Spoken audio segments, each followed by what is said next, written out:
Okay, so in today's video we want to look at differentiating functions using the chain rule.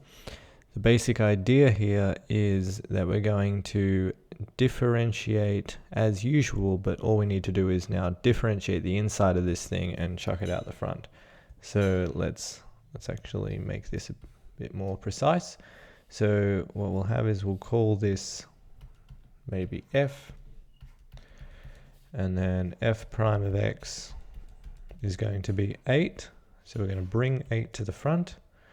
We're going to differentiate the inside.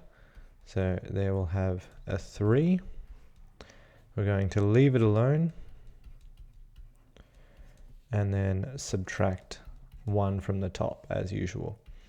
So here we'll have 24 times 3x minus 5 to the 7.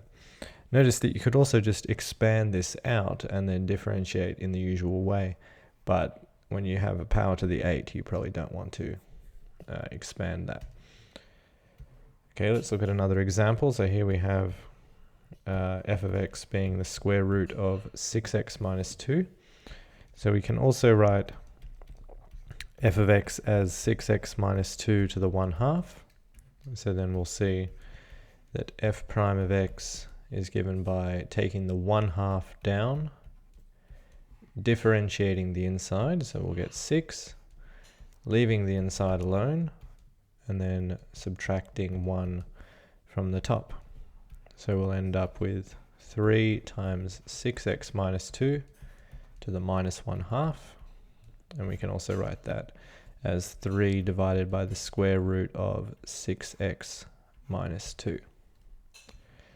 Okay, let's look at one final example. So here we have f of x being 2 over x plus 1 minus 3 over x plus 5. So what we'll do is we'll write f of x as 2 times x plus 1 to the negative 1 minus 3 times x plus 5 to the negative 1. And then when we differentiate, the 2 doesn't do anything, so we'll just take that out the front. We'll put the minus 1 down the front as usual. The derivative of x plus 1 is just 1. We'll leave the x plus 1 alone and then subtract 1 from the top. Similarly, the minus 3 doesn't do anything, so we'll leave that out the front. Now the minus 1 will come to the front again. The derivative of x plus 5 is 1, so we'll leave x plus 5 alone and subtract 1 from the top.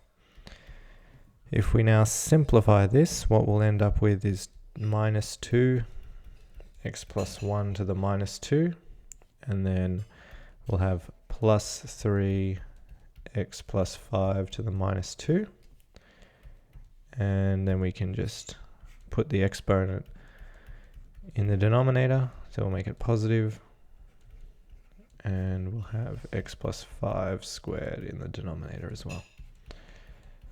And that's it. So if we want a more abstract formulation of the chain rule, so let's suppose that f of x was given by g of h of x, then the derivative is just given by differentiating the inside, chucking that out the front, and then differentiating g and leaving the inside alone. So this is the abstract formulation of the chain rule, which we'll discuss in later videos.